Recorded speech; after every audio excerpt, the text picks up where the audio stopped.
Hello students, good morning. Welcome to class 10th, subject economics, chapter 2, sectors of Indian economy. And today's topic is how to generate employment. Okay, so let's quickly recall from the last lecture. In last lecture we discussed about the underemployment, or we can say the disguised unemployment. So what is disguised unemployment? When more people are working than is needed, this situation is called underemployment or disguised unemployment. Means लोग जो people काम कर रहे हैं वो अपने पूरे potential पर वर्क नहीं कर रहे हैं. इट मीन्स वो जो है वो डिस्गाइज्ड अनएम्प्लॉयज़ हैं. Okay, so it is find both in rural areas and urban areas. In rural areas specially it found all the family members work in the same field. Means generally होता क्या है कि rural areas में agriculture को, farming को as a family business conceive किया जाता है. ओके, सो सब लोग उसी खेत पर काम करते हैं. अब वो पीस ऑफ लैंड कितना भी छोटा क्यों ना हो, अगर 4 भाई है तो वो चारों उस पर काम कर रहे हैं. बट देखने में ऐसा लग रहा है कि वो चारों काम कर रहे हैं, बट वो अपने पूरे पोटेंशियल पर वर्क नहीं कर रहे हैं. अगर उनमें से 2 भाइयों को हटा दिया जाए, किसी और काम पर लगा दिया जाए, तो ना केवल वो एक्स्ट्रा अर्निंग करेंगे अपनी फैमिली के लिए, बल्कि जो अपना फार्मिंग का जो प्रोडक्शन है उस पर भी इसका नेगेटिव इम्पैक्ट नहीं होगा. Okay, next is this. हाँ, ये मैंने आपको एक्सप्लेन कर दिया. In urban areas there are thousands of casual workers in the service sector who search for daily employment. Means बहुत से ऐसे लोग हैं जो कि सर्विस सेक्टर में जगह जगह इंटरव्यूज़ दिए जा रहे हैं, बट उनको क्या है, जॉब नहीं है. वो रोज़ जॉब ढूंढते हैं बट उनको जॉब मिल नहीं रही है, और उनको काम करने के लिए नहीं मिलता है रोज़ के लिए. मीन्स उन्हें ओकेजनली मीन्स काम करने को मिलता है. उन्हें कभी काम मिल गया, कभी काम नहीं मिला. तो ऐसे में यू नो कि what kind of problems they have to face. Okay, so and in many other, like आपने देखा होगा आपकी सोसाइटी में वो कार्ट पुलर्स आते हैं, एक रेडी पर थोड़ी सी सब्जियां रख ली, लाइक कुछ रख लिया, और फिर वो उसको लेके घूमते रहते हैं.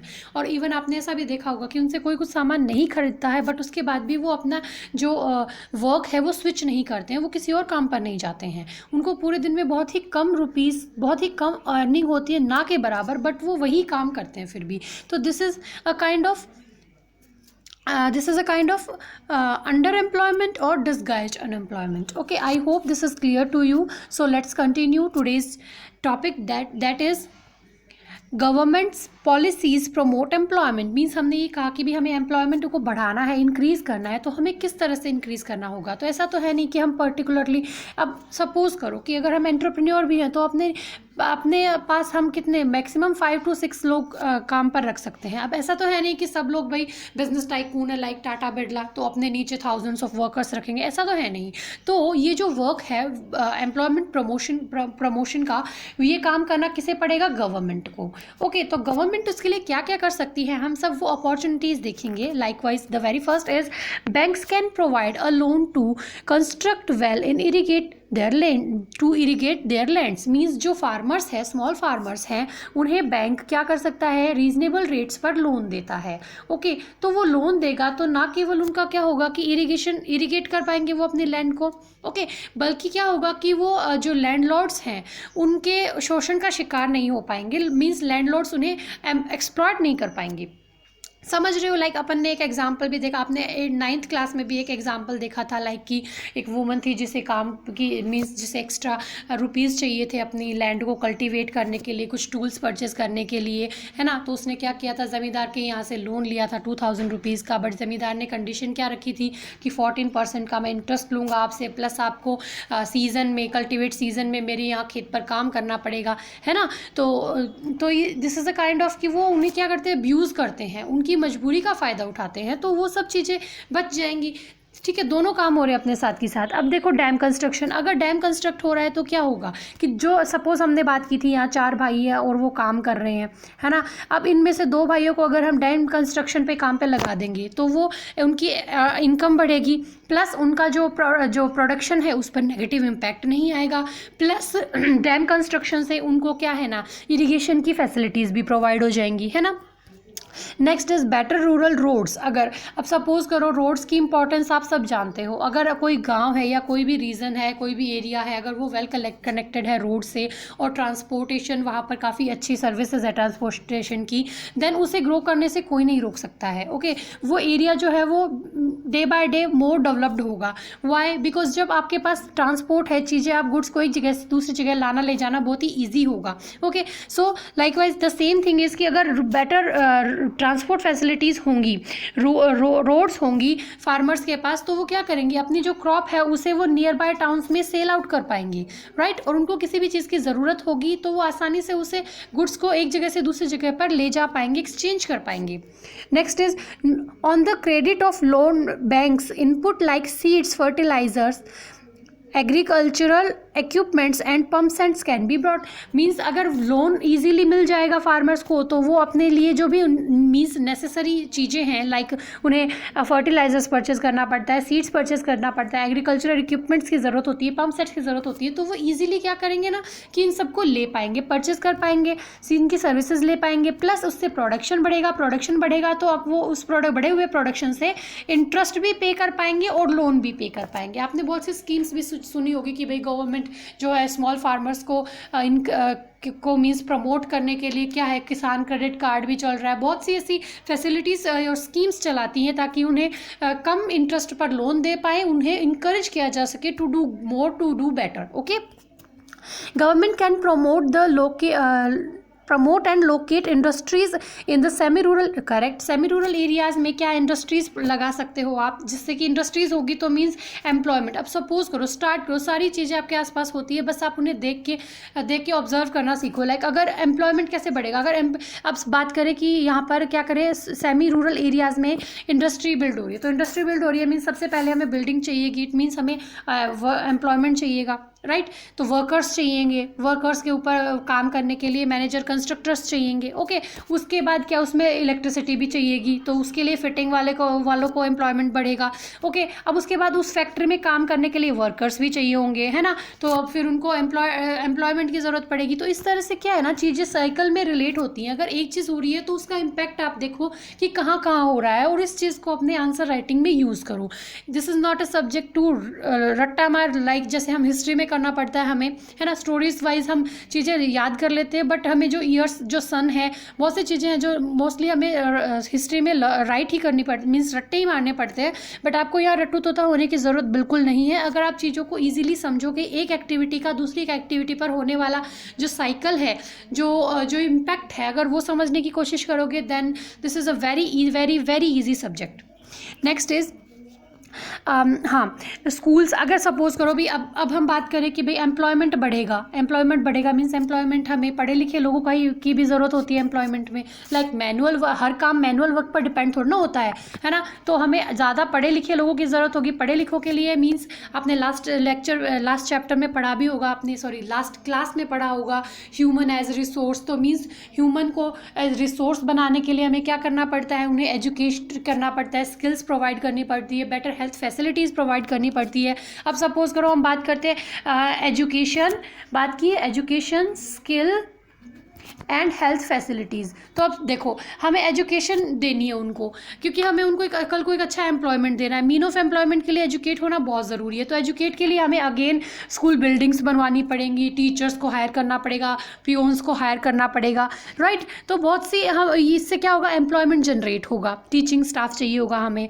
अगेन स्किल के लिए हमें क्या, इंस्टीट्यूट्स ओपन करने पड़ेंगे, अगेन बिल्डिंग होगी, लोगों को रोजगार, एम्प्लॉयमेंट मिलेगा, वहाँ वर्कर्स होंगे काम करने के लिए, राइट। स्किल देने के लिए कोई तो होगा ना, लाइक ट्रेनिंग देने के लिए। नेक्स्ट, हेल्थ फैसिलिटीज़ इंप्रूव करनी है तो हमें हॉस्पिटल्स खोलने होंगे, हॉस्पिटल्स के लिए हमें स्टाफ चाहिए होगा, हेल्थ वर्कर्स चाहिए होंगे, है ना। तो इससे क्या होगा, इन सब चीज़ों से हमारा जो है ना सिर्फ हमारा लाइक एम्प्लॉयमेंट जनरेट होगा, प्लस हम ग्रो करेंगे। लाइक लोगों को अगर सपोज साइकिल देखो, अब अगर लोगों के पास एम्प्लॉयमेंट है, मीन ऑफ एम्प्लॉयमेंट है, इट मीन्स उनकी डेली अर्निंग होगी, इनकम होगी। ओके, इनकम होगी, देन वो अपनी जो बेसिक नीड्स हैं उन्हें बहुत ही इजीली फुलफिल कर पाएंगे। ओके, इस बेसिक नीड्स फुलफिल हो रही है, इट मीन्स पॉवर्टी डिक्रीज़ हो रही है। पॉवर्टी डिक्रीज़ हो रही है, it means it means living standard है वो इंक्रीज़ हो रहा है। अब अगर लिविंग स्टैंडर्ड इंक्रीज़ होगा, इट मीन्स सब अपने अपने बच्चों को एजुकेट करेंगे, स्किल्ड करेंगे, प्लस उन्हें अच्छी हेल्थ फैसिलिटीज़ प्रोवाइड करवाएंगे। लिविंग स्टैंडर्ड में यही सब तो आता है ना। तो ये एक साइकिल है जो कि अगर एक कड़ी बनेगी तो फिर अगली कड़ी अपने आप बनती जाएंगी। Okay, for improving health situation more doctors, ये बात कर ली हमने, है ना। Employment can be generated in tourism, या करेक्ट, टूरिज्म जो है, रीजनल क्राफ्ट इंडस्ट्रीज जो है, and IT is a means हमने बात भी की थी कि भाई टर्शियरी सेक्टर जो है वो सबसे ज़्यादा एम्प्लॉयमेंट प्रोवाइड करता है, एम्प्लॉयमेंट जनरेट करता है। तो उसमें आईटी पे हमने डिस्कस किया था लाइक कि अभी जो नई नई सर्विसेज आ रही हैं वो बहुत लाइक जो एम्प्लॉयमेंट भी जनरेट कर रही है, प्लस बहुत ही चीप है। तो हम लोग हमसे लाइक इंडिया की जो आईटी सर्विसेज है वो बहुत ज़्यादा एक्सपोर्ट की जाती हैं। ओके, बहुत सी कंट्रीज़ हैं जो उनको यूज़ करती हैं बिकॉज वो चीप भी हैं प्लस बेस्ट भी है क्वालिटी में।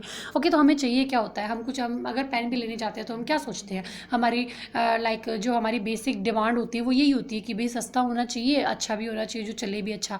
तो वही चीज़ है, हम अच्छी खासी आईटी फैसिलिटीज़ प्रोवाइड करवा रहे हैं अदर कंट्रीज़ को, और वो भी रीज़नेबल रेट पर, तो लोग परचेज़ करेंगे ही ज़्यादा से ज़्यादा। उससे हमारे इंडिया में लाइक फॉरेन करेंसी आती है। ओके, तो ऐसा में क्या कि हमें ना टूरिज्म को और ज़्यादा डेवलप करना चाहिए। Okay, and this is the very important in this topic, the MNREGA.